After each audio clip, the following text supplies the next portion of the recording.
در قلبش نباشه، یک تفسیرش ندونه، یک حدیث در قلبش نباشه، در خانهش بگم قلبش مانند یک خانه خرابه.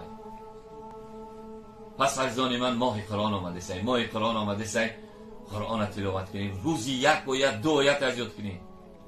هیچ کنه که دیگه من پیر شدم نمیتونم از یاد کردن، نه، این غلط اشتباهه. ناامید نشه.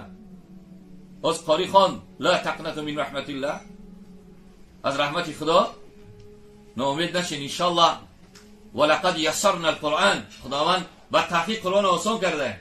تو کوشش که در رمضان اماماتون عزیزان من این سخنی مرا در گوش آموزی کنین. هر کوچه در هر چی در الحمدلله خدا تنجی امانی تا تاجیکستان عزیز ما را از دشمنان بیرونه و درونه نگاه داره. خدا تنجی امانی را بتا الحمدلله در همه جا گوشه و کنار مسجده، در هر یک جا دو تا امام مؤذن که قاری قرآن است.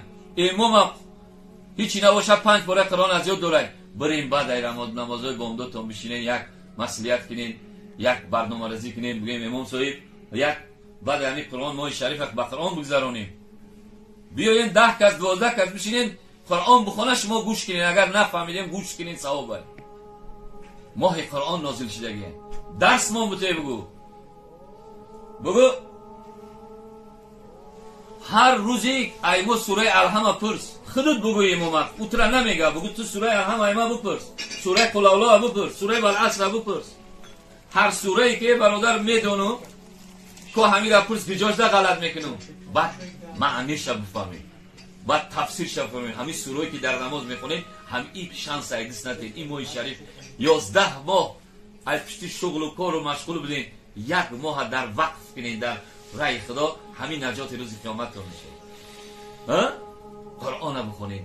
میگه در حدیث ها میگه که استاد نشسته بهتر میدونه، میگه صحابه کرام عبدالله بن مسعود رضی الله تعالی، ابو هریره، انس، همه شیخ المحدثین میگه شیخ الحدیثا وقتی که رمضان میشید، غیر رمضان حدیث میگفتن، وقتی که رمضان شید گو ماه قرآن، فقط قرآن میخواندن و قرآن تفسیر میکردن. اینقدر قرآن در مراقبت میکردن، روزی نباشد در مسجد و در خانه در هر کوچه میشدن در گردی که اینقدر میگه محبت شد در قرآن عظیم شان زیاد شده بود در رمضان که یک دیگر در وا میخوردن، السلام علیکم و رحمت الله و برکاته میگفتن، سوره والعصر میخوندن، رفتن در یا دیدن در سوره والعصر میخوندن که قلبها نورانی شد. با شنیدن قرآن قلبها نورانی میشود، با شنیدن قرآن برکت میاد.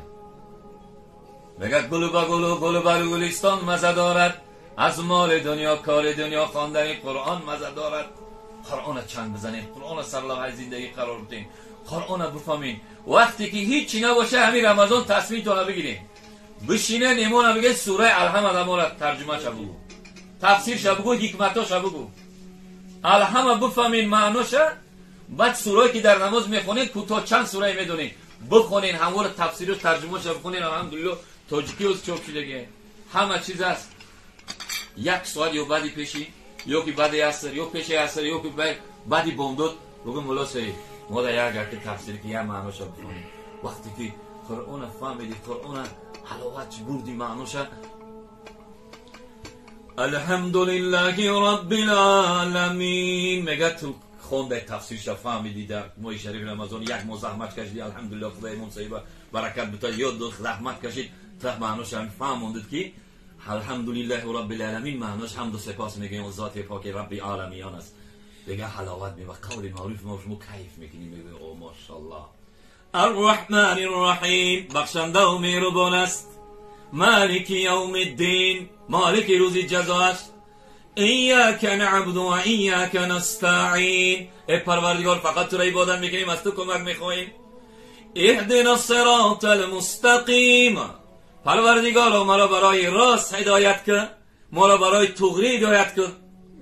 صراط الذین انعمت علیهم غیر المغضوب علیهم ولا الضالین، پروردگار همون راهی که اونها را انعام کردی، نعمت دادی، ای پیغمبرای اولی العزم و جلیل القدر، از اولیاء الله، از صحابه کرام رضی الله تعالی علیهم اجمعین، از شیخ الحدیث و محدثا تا این زمان علما همون ره دبو برکی